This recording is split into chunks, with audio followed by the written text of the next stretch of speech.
అన్న salad second trailer ఎలా అనిపించింది? Super duper hit. ప్రభాస్ మళ్ళీ రెడీ అయిపోయినాడు టాలీవుడ్ అండ్ బాలీవుడ్ రికార్డ్స్ అన్ని బద్దలు కొట్టేయడానికి. చాలా బాగుంది. ఇంకా ప్రశాంత్ నీల్ కోసం చెప్పనవసరం లేదు కదా డైరెక్టర్. KGF 1 KGF 2తో ఎక్కడికో వెళ్ళిపోయినాడు, ఎవరెస్ట్ శిఖరం అంతా ఎత్తుకెళ్ళిపోయినాడు. చాలా బాగుంది. ఇది ఒక ఎపిక్ ఫిలిం లాగా ఉంది. ట్రైబల్ పీపుల్ స్టోరీ అనమాట. అలాగే మన మలయాళ సూపర్ స్టార్ పృథ్వీరాజ్ సుకుమార్ అని కూడా పోటాపోటీ యాక్ట్ చేస్తున్నాడు ప్రభాస్తో. సో ఒక మాయాబజార్ లాంటి సినిమా ఊహించుకోవచ్చు. ఎందుకంటే మాయాబజార్లో NTR ANR అట్లా పోటాపోటీ చేశారు కదా.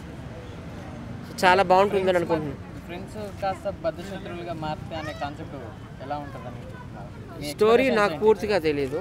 స్టోరీ ఫ్రెండ్స్ లాగా ఉంటారా లాస్ట్ వరకు? షోలే మూవీలో చూడండి, అమితాబ్ బచ్చన్ ధర్మేంద్ర వాళ్ళు ఫస్ట్ నుండి లాస్ట్ వరకు ఫ్రెండ్స్ లాగా ఉన్నారు. మరి ఇందులో వాళ్ళు శత్రువుల్లా మారుతారా, ఎట్లా ఉంటారనేది మనకు అర్థం కాదు. ట్రైలర్లో లాస్ట్లో ఒక డైలాగ్ వచ్చింది కదా, బద్ద శత్రువులుగా మార్చిన తర్వాత కాన్సూర్ చరిత్ర మారింది, దాన్ని ఏమనుకోవచ్చు? అదే అనుకుంటున్నాను. మరి ఎట్లా తీస్తారనేది మనకి పూర్తిగా తెలియదు. అక్కడ చెప్పడం అయితే చెప్పారు ఫ్రెండ్స్ బికమ్ ఎనిమీస్ అని.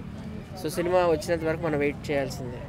అంటే ముందు రోజు షారుఖ్ ఖాన్ గారి సినిమా ఉంది, కలెక్షన్ పరంగా ఏమైనా ఎఫెక్ట్ పడే?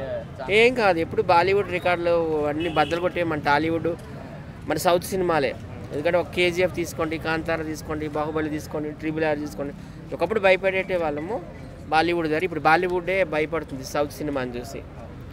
ఒకప్పుడు రామ్ గోపాల్ వర్మ శివ సినిమాతో మొత్తం బద్దలు కొట్టేశాడు అనమాట బాలీవుడ్ రికార్డులని. తర్వాత మణిరత్నం బొంబాయి సినిమాతో, తర్వాత మన రాజమౌళి గారి బాహుబలి RRRతో, ఈ ప్రశాంత్ నీల్ KGFతో. భయపడాల్సిన పనే లేదు. ఏ సినిమాకి రావాల్సిన కలెక్షన్స్ ఆ సినిమాకి వస్తాయి.